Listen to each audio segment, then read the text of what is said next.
Hey, good morning, everybody, and welcome to another episode of Unlocked. I'm your host today. I'm Tracy Wilson, and you are watching episode, I think we're up to like number 18 of the Unlocked show. And today I have got a super special guest with me today. His name is Henry Kaminski, and I have been following Henry for quite some time. In fact, I've actually been following some of his stuff and implementing it myself over the last few years. So I really wanted to get Henry on the show because I think he is amazing at what he does. So he's also known as the brand doctor. And so some of the things that we're going to be talking about with Henry today is like how to position yourself as an influencer and a subject matter expert. And a lot of that comes down to the way in which you brand yourself. So I'm going to have Henry, kind of like unlock a lot of his secrets. We're going to delve into his past and kind of unlock a lot of the things that he's been doing to really get his brand and also a lot of his clients' brands out there. I think I'm getting a little bit of audio feedback, so just forgive me, guys. I might just see how we go with this audio, and if I need to do a few little minor adjustments, we will do that. So Henry also is the owner and founder of Unique Designs, which is a full-service design and branding company based in New York. So when he gets to speak, you will absolutely. I just love the New York accent. So you got an Aussie, Kiwi Aussie, and a New Yorker going to be on the show today. So you've got a bit of all sorts going on. And he works a lot with helping coaches, consultants, influencers, and brand, authors actually pull their brands together and really grow those and scale them. Like I said, it's awesome to have people like Henry on the show because he's going to be telling us about his backstory. And I really love having people on the show who have overcome lots of obstacles to get where they are today. And Henry now has a really successful online business, and has also been recognized as a Amazon best-selling author. So he's got a book out called Refuse to Give Up, and he might show us a little bit of that. He also has a very popular brand podcast called the Brand Doctors Podcast, so go check that out. And he's also a self-taught graphic designer and brand consultant. He's consulted with people like John Bon Jovi, Fabio Viviani, and he's also been utilized by the likes of Russell Brunson. He has designed a lot of the brand that you see, particularly in the early days of what Russell Brunson was doing from ClickFunnels. And he's also just recently received a 2 Comma Club award for generating over $1 million in a single funnel. So for somebody who's done like a massive amount of stuff, I want to welcome Henry to the show today. So welcome, Henry. Thank you so much for being here. Tracy, what an introduction. Thank you so much. It's a mouthful, I know, but there's so much to cover. I love it. It's so nice to see you again. Likewise, it's been for those of you, like I mentioned earlier, Henry and I have sort of been in similar circles, but we'd been out of touch for a little while. So awesome to sort of reconnect with him and just continue on with his journey. Tell us a little bit about Henry, where you started, because I know that you didn't start like self-taught graphic designer. Yeah. This was not where you sort of started or even anticipated going. So, take us back to your life before all of this wonderfulness. Yeah. So when I got out of college, it was right around 9/11 and nobody was hiring. So I used my connections. My uncle had a connection at a local hospital. So I said, is there a possibility that I could perhaps, start at the bottom or start somewhere over there and work my way up into my professional career? And so I started checking insurances and basically cleaning coffee pots for eight hours a day until I got my master's degree in business management. And I finally got a position in the Children's Hospital as a assistant director for the Sudden Infant Death Syndrome Center. So for those folks that don't know what SIDS is when a baby dies under the age of 1 year old unexpectedly with no cause. So I had a very unique job there. I was responsible for fundraising for the SIDS Family Services program inside of the department, which basically created events for families in the state of New Jersey that had a baby die of SIDS. And then what I was able to do is a pretty unique position. So after I fundraise, I then take take those monies and create support events for all the families. So it was really cool. I got to actually use the money that I raised myself, right? So we needed 4 events a year. I needed to create 4 events a year, and I always needed marketing materials for the events. So I landed a huge sponsor for one of my events, Z100, one of the biggest radio stations in the world out of New York, sponsored one of my events. And I was like, wow, we got to make this one the best, right? So my buddy, who was a graphic designer, helped me coordinate the location and helped me with all the marketing materials. So back then I didn't even know, this is 13 years ago. I didn't even know what graphic design was. So he starts designing the flyer for me. And I'm like, what is he doing? Like, I just got bit by the creative bug, and I was like, I am going to learn this and I will make a business out of this. I could feel it. And so that's what I did. So we had the event. It was awesome. I convinced my boss to buy me the Photoshop program, and I went to town designing all the in-house invitations and marketing collateral for all my events. So then I started building up a side hustle while I was still working there. And I did that for 36 months. I was thinking back the other day, I didn't realize how long I was actually working that side hustle until finally the rope started to tighten a little bit at the hospital. And they kind of, it was 2008-9 where things were starting to really get crushed by the economic downturn. So they were doing a lot of downsizing. And they were like, Henry, in 2009, January, you're going to become somebody's secretary because the funding for your position is gone. So I'm like, whoa. So I don't know. I got a master's degree and I feel like my career is going backwards right now. But yet I got this little side hustle that's actually picking up some steam. So what do I do? And so I finally was like, you know what? This is the leap of faith. But it wasn't easy. Here's a funny story. So I went to my girlfriend, who's now my wife, for 9 years. I went to my father. I went to my uncle, who got me the job at the hospital, who's a really successful business owner. And I said, here's the situation. I don't know what to do. I'm scared. I said, maybe I could come work for you, Unc, and, I could work in construction. And he's like, Henry, you don't know anything about construction. What would you do here?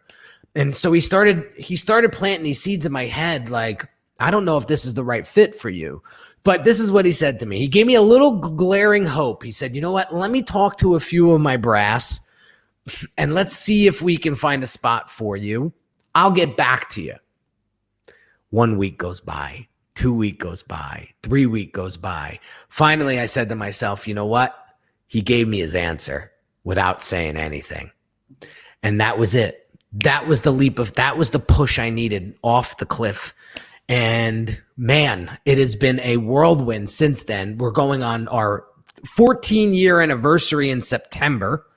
And it is just an amazing ride. We did, so right out of the gate, it's so funny. So I was a one-man band back in the day. So right out of the gate, my first year, I was working 20-hour days, barely saw my wife, just cranking all by myself. And I remember at the end of the year, tax season, my bookkeeper going, Henry, you did pretty good this year. And I was like, I'm thinking maybe 50 or 60,000, right? He said, you did $248,000. And I was like, what? I couldn't believe it. So after that gave me really the chops and the confidence to push forward. After 36 months, after my first 36 months, I made my first $1 million. Then about 3 years after that, my business started to take a huge dump because, Fiverr came out. Hurricane Sandy came through my area and wiped out 2 of my biggest clients, almost a $250,000 in revenue a year gone overnight. Could not make that money back. So I had to figure out, well, how am I going to replace that? So I said, if I can't beat Fiverr, I'll join him. So I started a Fiverr gig doing business cards and brochures and stuff for $5.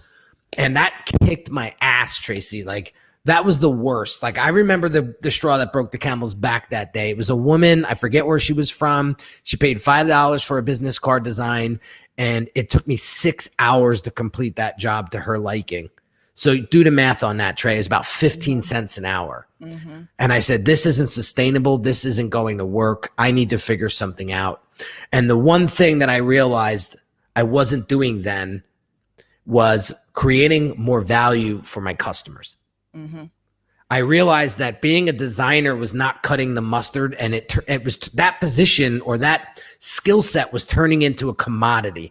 So I needed to level up. And that's where I got bit by the ClickFunnels bug and digital marketing and sales funnels, and started to take my skill set of design and bring it into that world, and just everything exploded from there. What I love about your story, Henry, particularly for our listeners and viewers, is that it shows that you don't have to be somebody that comes from this industry. And I don't know how many people I've had on the show that have like started in something completely different. You know, you in a hospital, Chris Benetti as a miner, me as in the finance and banking. And then all of a sudden we find ourselves in this entrepreneurial world.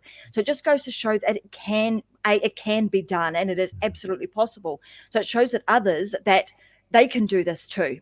Secondly, it shows that there is some, you have some level of tenacity and determination to go, you know what, I've got the bug for this. Like once you get that fire lit and you've got a little bit of, we call it the bug, or the fire's lit in your belly. It's like, that's what I want to do. You just don't give up. You have to keep moving forward and doing what it takes to make that happen. The next part that I really love is like right now, that story that you've just told, we are in the middle, and who knows, don't know if we're in the middle. We could be still at the beginning of this pandemic and the situation that we are in.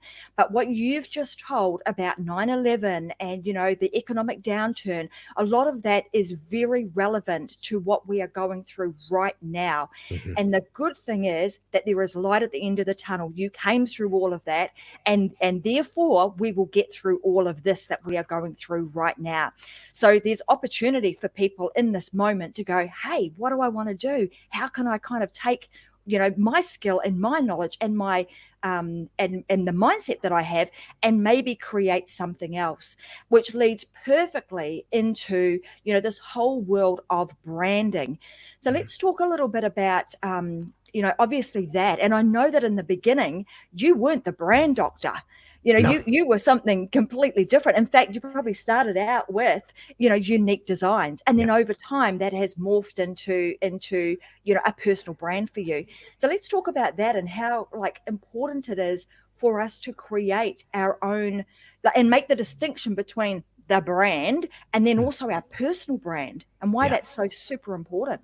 Yeah. So let's get the definition of branding, personal branding out of the way real quick so people can get a better understanding of what that is.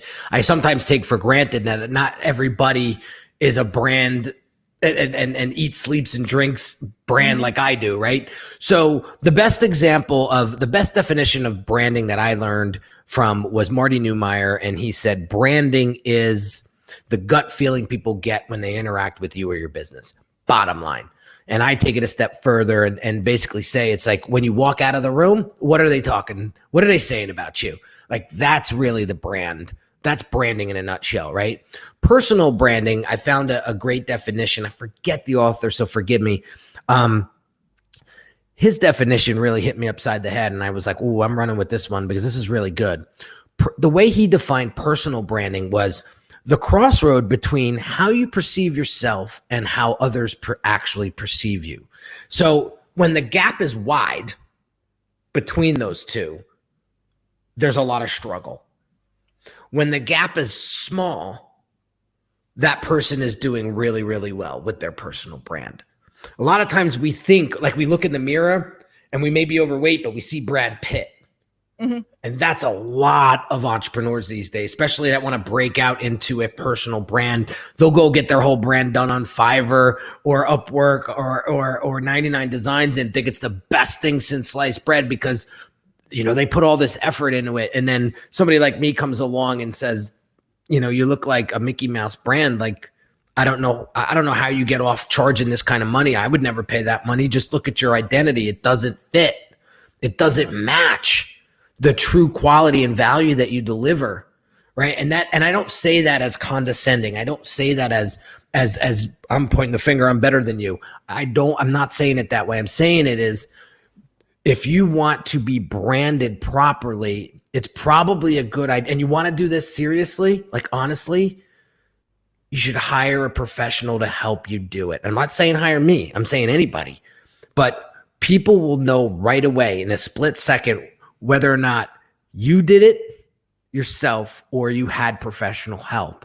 So I always say that if you want to take it to the next level, if you want to level up, like you gotta get that next level help, right? So that's what I did immediately. And listen, I made all the wrong decisions myself. I spent $26,000 on a rebrand that didn't make me a dollar.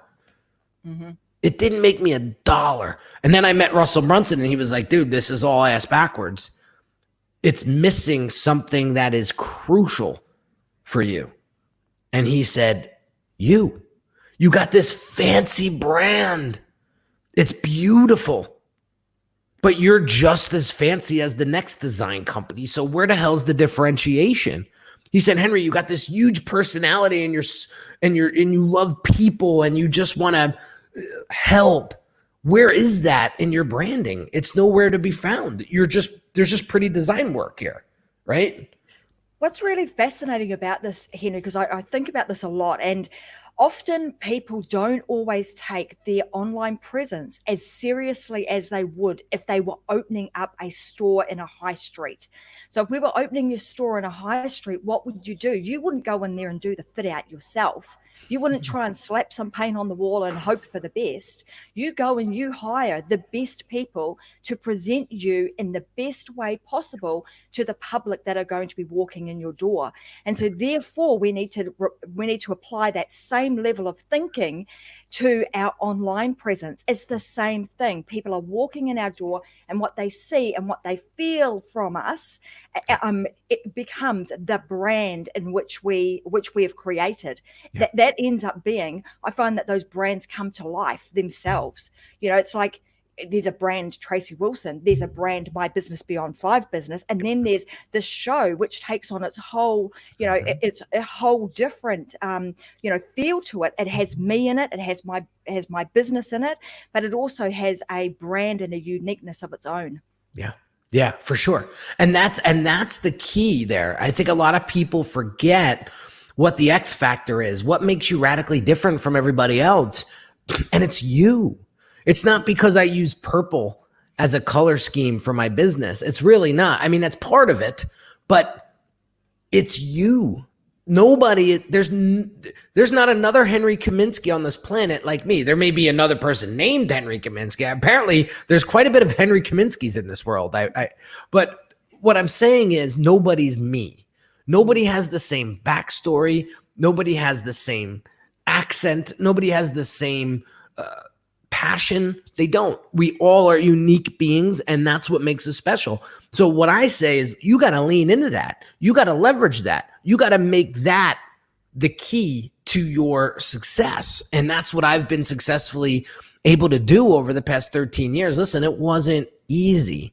There was a lot of times I got kicked in the mouth. I got trolled. I had to refund $40,000 in one day, which put me in $40,000 in debt in one day, and had to bail out of that, right? It was bad, right? And then I finally, you wake up, you mature, you figure out where your soft and weaknesses are, and you fill that. I didn't try to get better at project managing. I hired a project manager. Right. And that was one of the things that I was taught from my mentors was if I tried to be the best project manager, the best accountant, the best bookkeeper, the best designer, the best, I would be 5% good at all of that. Mm-hmm. Where now I just focus on strategy. So where you're going to see me behind closed doors is working with clients and studying strategy. Right. And I'm talking people from Madison Avenue. I made some really awesome connections with some really cool people that have been branding for Land Rover, Toyota, Prius, Mini, all Nike, that they've all worked on these big branding projects. And I'm like, wow, this is the best education I could get, is just being friends with you guys and learning from you guys. So that's what I'm doing. I'm just sharpening my brand strategy tools.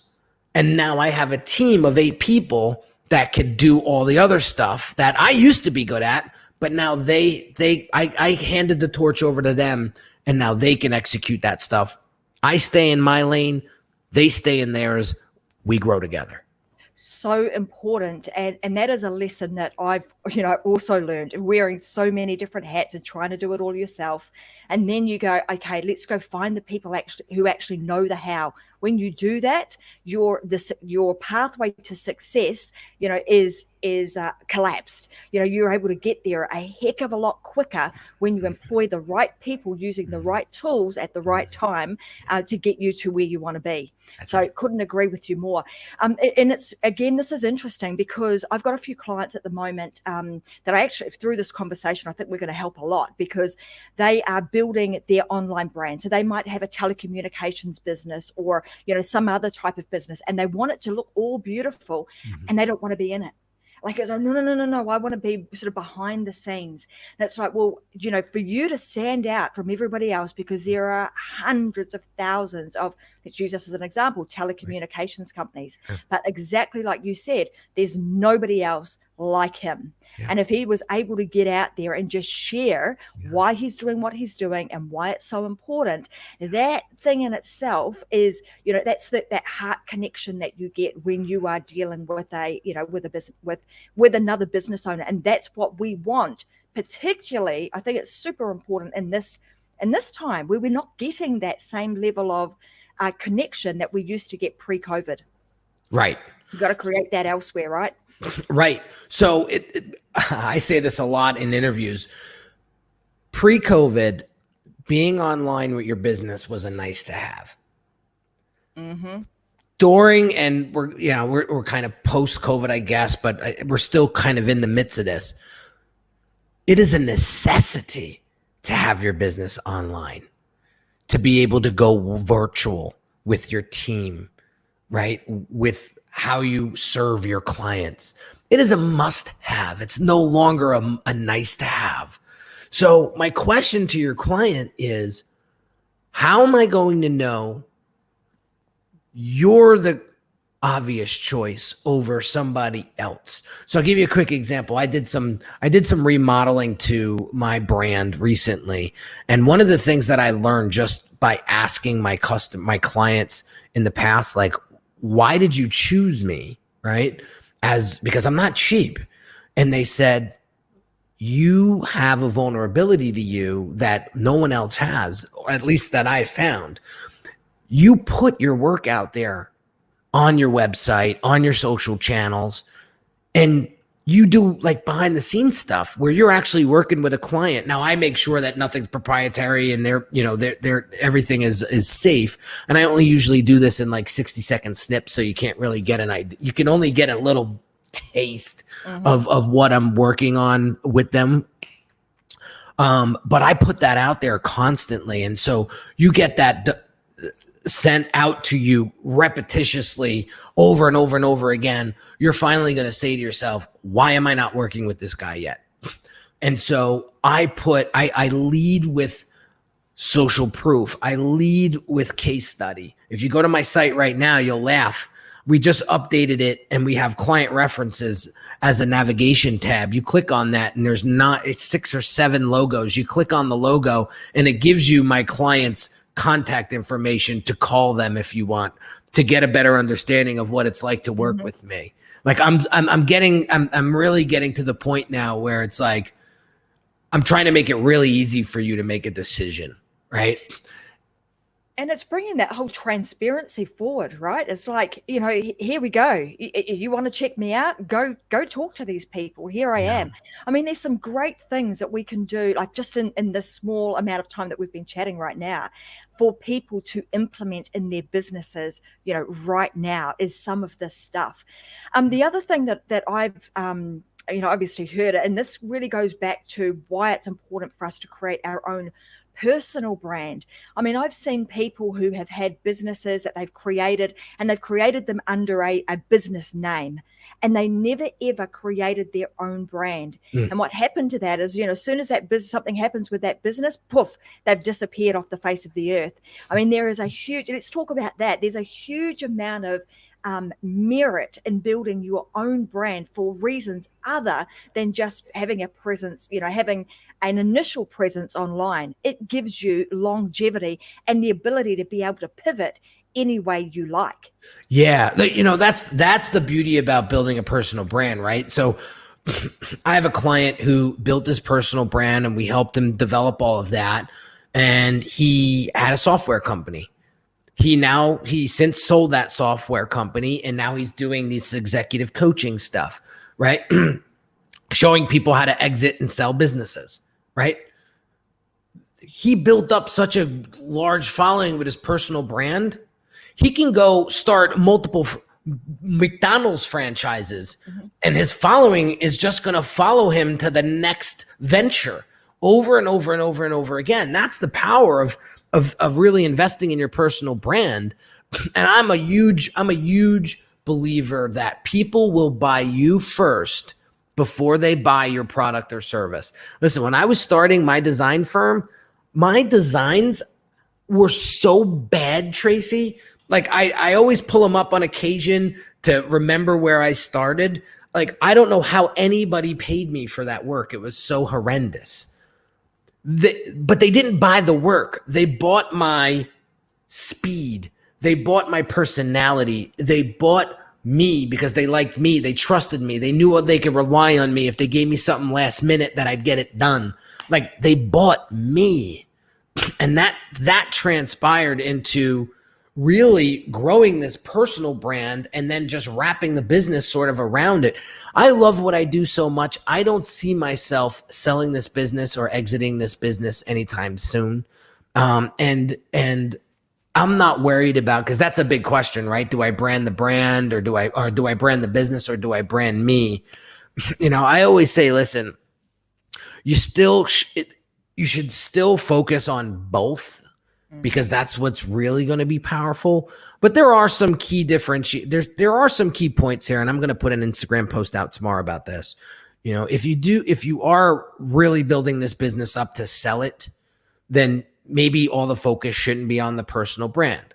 Okay. There's some exceptions, like Paul Newman and Mrs. Fields and some of those different brands like that. Right. But at the end of the day, people are going to buy you before they buy your product or service or business. And so really focus on being a good human being and putting yourself out there and showing people your wins, but showing people your losses too.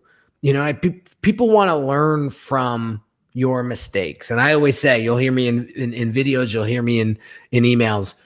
I'm writing this to you because I made this mistake a year, 2, 3, 5, 7 years ago, and I don't want you to make the same one, right? So I always throw myself under the bus because I want to use me as an example. And that seems to really help my clients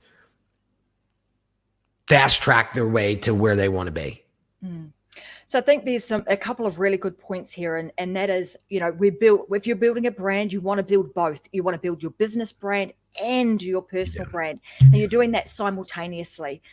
The second is, get yourself some professional help, such as Henry and his team, and he does some beautiful designs. Go and check out some of the stuff that he's doing. So the other thing that we wanted to talk about was, like, when you're doing that, is like, how do you position yourself as an influencer instead of like waiting for somebody else to kind of go tap, tap, tap, Tracy, how about you be on my show, or how about you come and do this? How do you do that? Yeah, it's through action, Trace. Like, I wish I had an easy button here where you could just push this and automatically become an influencer. I probably spent $25,000 last year on Instagram in paid shout outs to get my 155,000 followers. Okay. People don't want to know that. People don't want to hear, oh my God, you paid $25,000 to get 155,000 followers. Yeah. Why? Because do you know how much business that got me last year?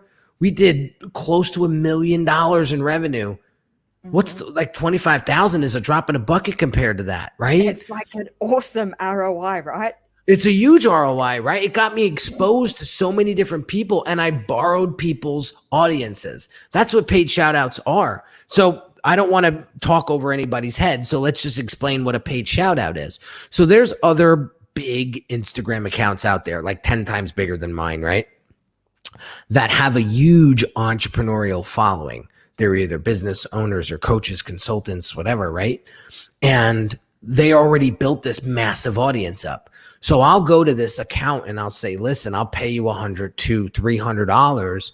Can you post one of my posts from my page on yours and tell everybody to come follow me?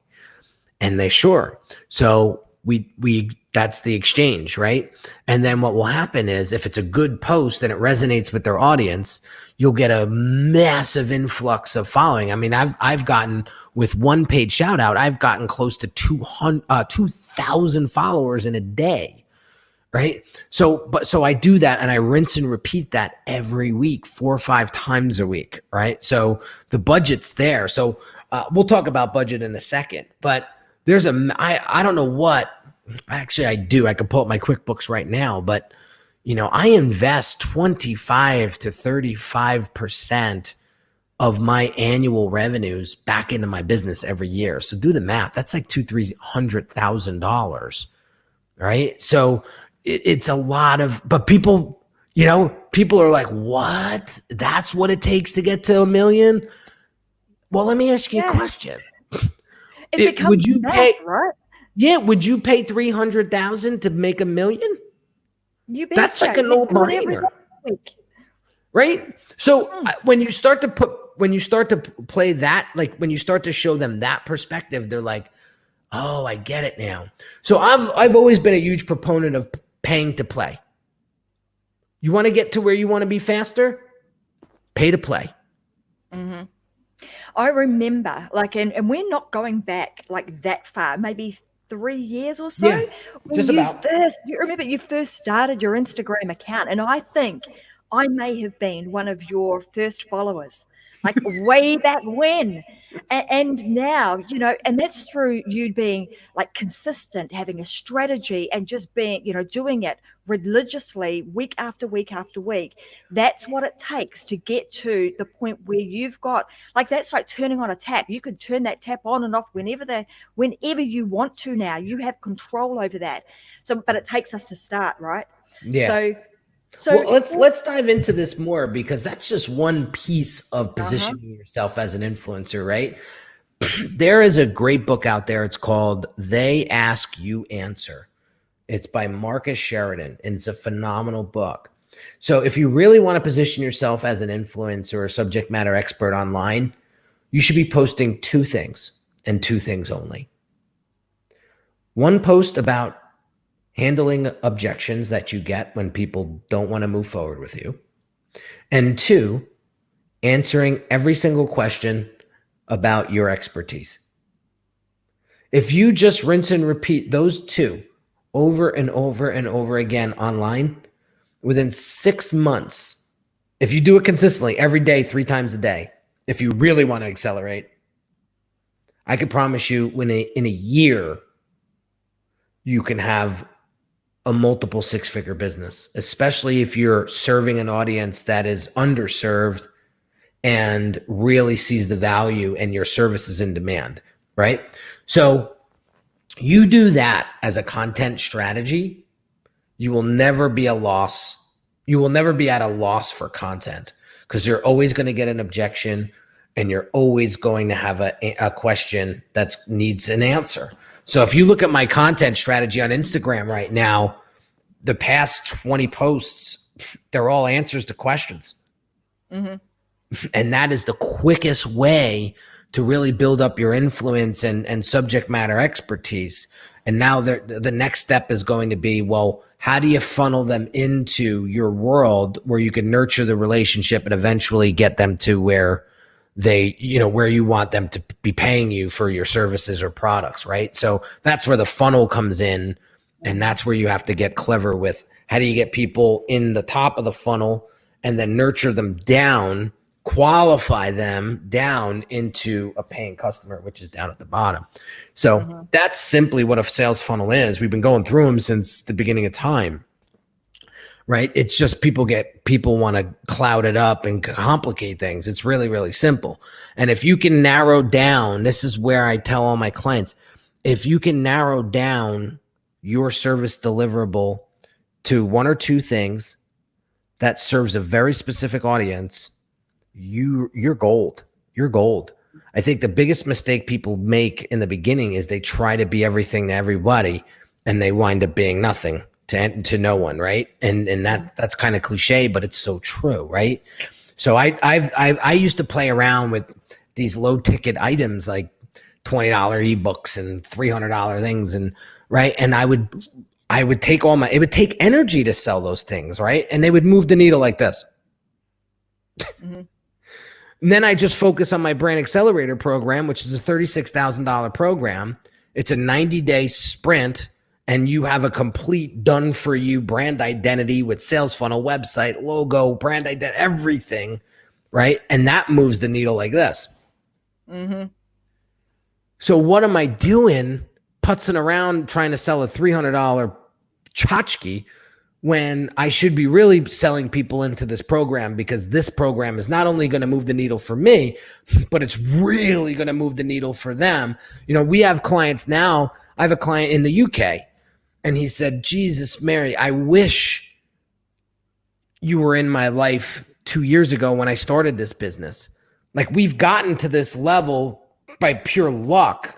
And he's getting some decent downloads on his podcast, and he's generated about $250,000 already, which isn't bad for year one, right? So he's green. But he said, we have nothing packaged properly. Why? Because we don't know who the hell we're selling to. And that's a big problem. I want to ask you this question. So this is something that, particularly in this COVID situation, I've heard a lot of people talking about. Is like, people can't afford the high ticket anymore. So let's put out a whole lot of these smaller, tiny offers and see how we go with that. I want to know what is your opinion on that, because mine takes the same amount of time and effort to sell a $36,000 something as it does to sell a $36 something. So what's your opinion on that? Trey, I almost fell for that BS. I almost fell for it. I actually built out a little mini funnel. It was called the Funnel Sprint. It was $7,500. It was the biggest waste of time. I'm so happy that I only spent a couple $100s to get that funnel going versus the couple thousand that I typically spend on putting out a new offer. I put it out 1 week later. I was like, what am I doing? This is a Band-Aid to my clients' pains. They need surgery. This is not this $7,500 is going to only put a Band-Aid on their hurt. Stop this. Here's what you need to do. You need to articulate the value behind the brand accelerator program more and find the right people, because there's people out there that need you, right? And that are willing and able to spend that. Trey, it's 6/20. It's June 23. We did $92,400 and something in revenue this month. In the midst of all of this COVID, last month we were positive 14 or 15,000. The month before that we were positive 22,000. How am I profitable during a global pandemic? It was being able to articulate the value behind building your personal brand and getting your business online stat. Because if you don't do this now, your competition will, and you will be lost in the wind. So I don't say these numbers to brag. I don't like showing numbers or anything like that. I'm not a huge fan of that. I don't think that's why people buy me. But I just have to make a point. That is nonsense. It is nonsense. It's an excuse. It's you're not doing a good job articulating the value, and you're trying to compete on price. And that is the quickest way to the bottom. Oh, absolutely. Right? I wanted to have this conversation today because that is what I'm seeing everywhere. And like you said, hey, I started to go down that path. There are a lot of people that have gone down that path and they don't know how to get their way back now. Like, lucky for you, you went, crap, this is not right. This is not what I should be doing. I should be articulating the value in what I'm doing better. Henry, get your backside into gear and do a better job over here. Yeah. And that enabled you to get back into alignment with what you're supposed to do. There are a lot of people that are not as experienced as you, and therefore are taking that, let's call it the guru advice, to go down the tiny, down that tiny path for tiny profits, for lots and lots of work that goes with. So I just wanted to make sure that we had that conversation today. And the way that you do it obviously comes down to, not on, in our expert positioning and our branding, it's not just the way in which we look. It's the way in which we articulate ourselves. Right. It's the way in which we deliver the value. It's the way in which we show people what they will get when they work with us. What is the result that they will get? All of those things, and answering the question. I love those two things, objective and expertise. So if we just focus on those two things and we continue to do that, like you're saying, in a year's time, man, the landscape will change significantly. Oh, for sure. We have a new brand accelerator client right now who came on board last week. He wanted to pay in full. He said, listen, I want to get this done. Let's go.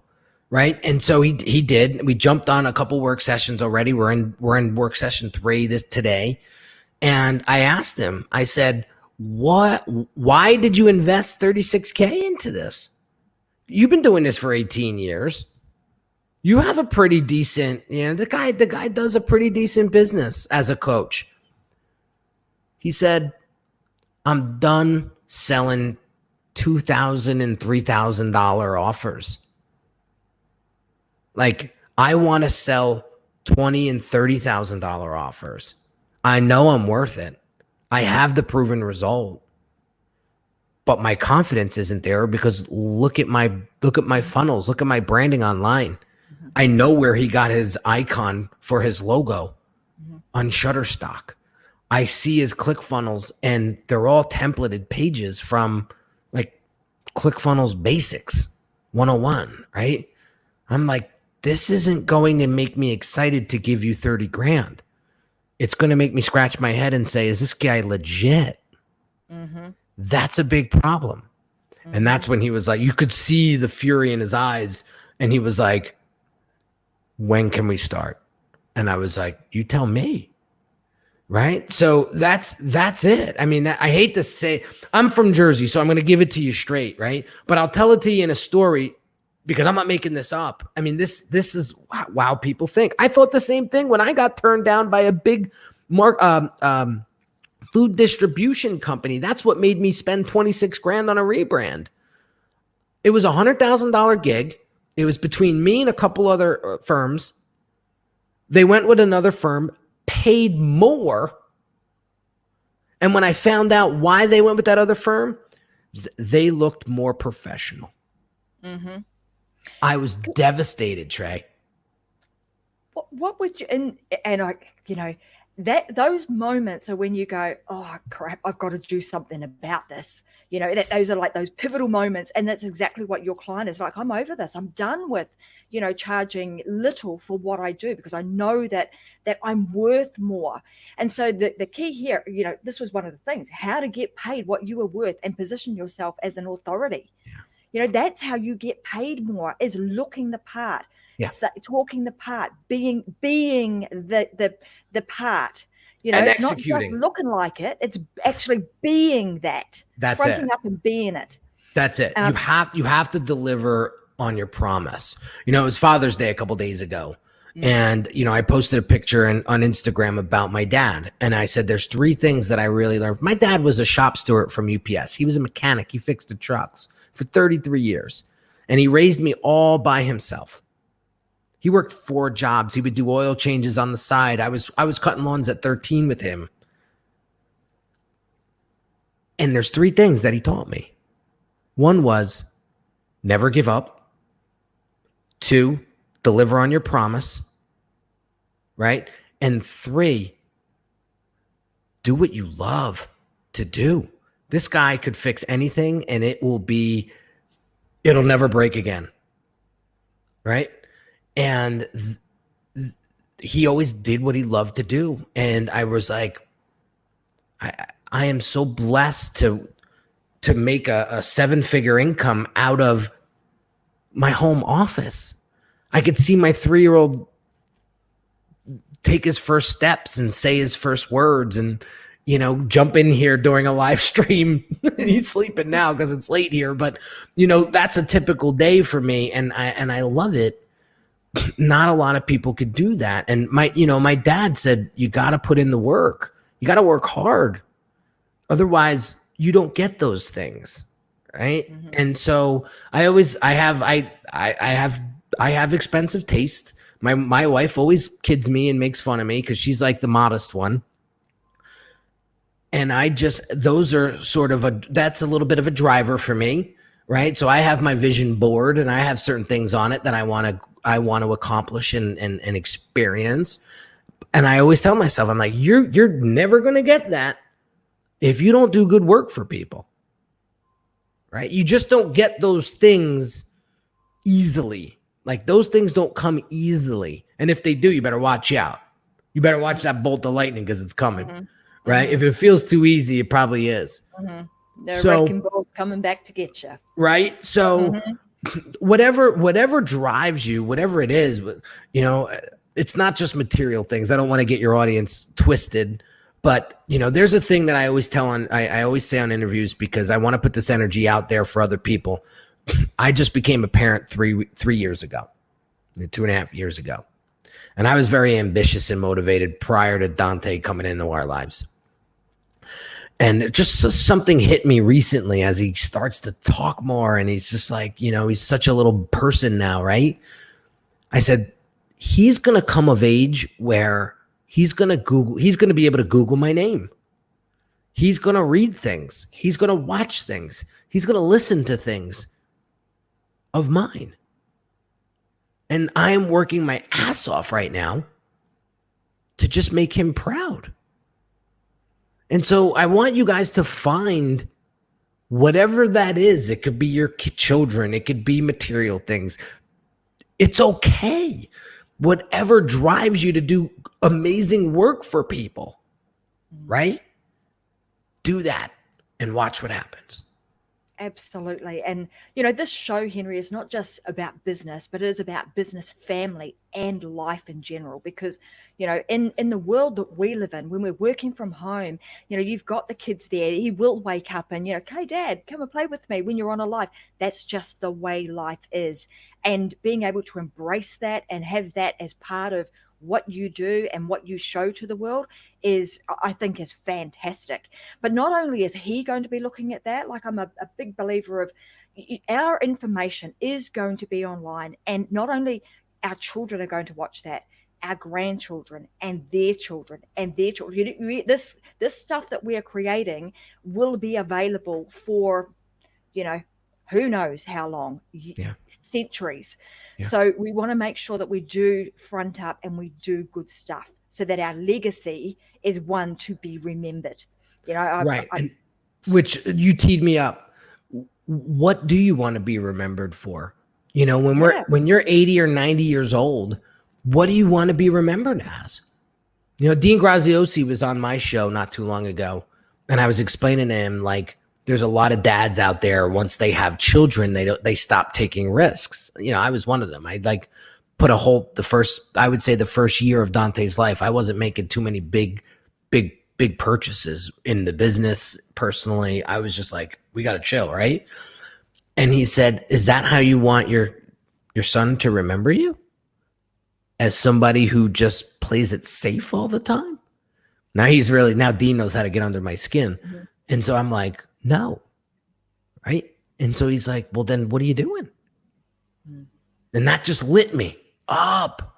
That lit me up. I got off that interview. I was like ready to take on the world. And he just switched. He like switched my paradigm in one sentence. And I mean, that's the thing too, right? That was always inside of you, but it took somebody else to just do something that unlocked that was like, whoa, there it is. And off you go. That's why I love your show, because you unlock people's potential. You unlock people's thinking. You know, there's so many of us that think that this is the cards that we were dealt, and this is the way I live. Tracy, if I showed you the house that I grew up in as a teenager, there would probably be tears coming out of your eyes. It makes me emotional when I drive past it every year. I take a ride down to where I grew up, and I pass the house. You could blow on it and it'll fall down. I don't even know how it's still standing. I drive past it at least once a year to remind myself of where I came from. Right? A lot of my high school friends dead in jail, working menial jobs, because they think that that's what was written for them. And I'm like, I call bullshit to that all day long. Mm-hmm. So you can design your own life. And if you were to ask me, Trey, like, why do you do what you do? I will tell you this. I've been blessed, gifted with the talent of design, communication, the love of people. And I want to help people design their lives like I designed mine. Not exactly the same, how they want to design it, because we're all artists of our lives. And we have the brush in our hand. You could choose to lay it on the table and just stare at it, or you could pick it up and start painting. Mm-hmm. And so I'm turning 40 this year. I'm not living my life, my second half of my life, the same way I lived my first half. So pick up that brush and start painting. What are you waiting for? Here to that. You know, Henry's giving you a paintbrush. I'm going to give you some keys. And it's just a matter of, you know, what are you going to pick up? Just go for it. Don't hold back. Life does not have to, what you've had in the past doesn't have to be in the future. Whatever you want is possible. And the way that you do that is you connect with the right kind of people. You get yourself around, you fill your mind and your head with the right kind of information. You switch that damn TV off. You stop listening to nonsense that's on that. That was kind of step number one I did. Don't listen to it. Don't watch TV. And I fill my mind with the things that are going to help me move forward with where I want to go. Mm-hmm. And I know that recipe is the right recipe to like unlock anything you want.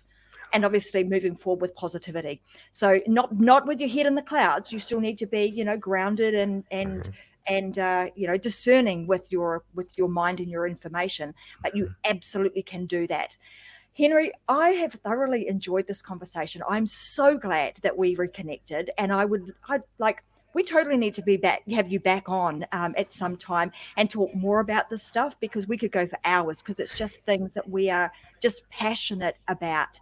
I want to leave today with the viewers wanting to, you know, knowing where to go and hang out with you. So I'm going to put on here, you can go and hang out with Henry on Instagram, of course, and be one of the, one of his followers there at The Brand Doctor. So go and check out Henry there. Where else can they find you, Henry? Because I'm sure that there's going to be people that are going to want to check you out. Yeah, so my podcast is getting 81,000 downloads a month. So if you want to go check out me personally, you know, and a little bit more intimately, go to the Brand Doctor podcast at Spotify, at iTunes, iHeart Radio. I think we're on all the platforms. But if you just type in the Brand Doctor podcast, I'll come right up. There's over 300 something episodes already. Go check me out there. We have some amazing guests like Dean Graziosi and Fabio Viviani and some big names on the show. Go check it out. I hope it serves you. I hope it helps you. And I hope it drives you to be the person that you want to be and helps you build a brand that you're proud to promote. Well, thank you so much. Look, I appreciate your time. I know you're super busy and it's late over there in New Jersey. So I want to say, bring a close to today's Unlock session. I want to thank everybody for watching. It is always my pleasure to have you guys on the show with me. I'll be back again Friday. So Friday, Australia time, Thursday for those of you that are in the US, always 10 a.m. in the morning. We'll be sharing more stuff on how to unlock your life, your business, and also helping you to really thrive in your family too. So that's what we do here on the Unlock Show, and I hope to be back with you guys again real soon. And if you aren't already a member, because some of you may be watching on various different places, because we're always streaming to about 5 different places live all at the same time. So if you are not inside the Success Secrets for Business, Family, and Life on Facebook, then I highly recommend you get in over there, because that's where I share a whole lot more information and a lot of freebies and downloads. Not only I am in there, but there are a lot of other very special and talented business people that are also sharing their secrets to help you live and thrive really well in both business, family, and your life. So thanks very much for watching, and I'll see you guys again on Friday. See you soon. Bye.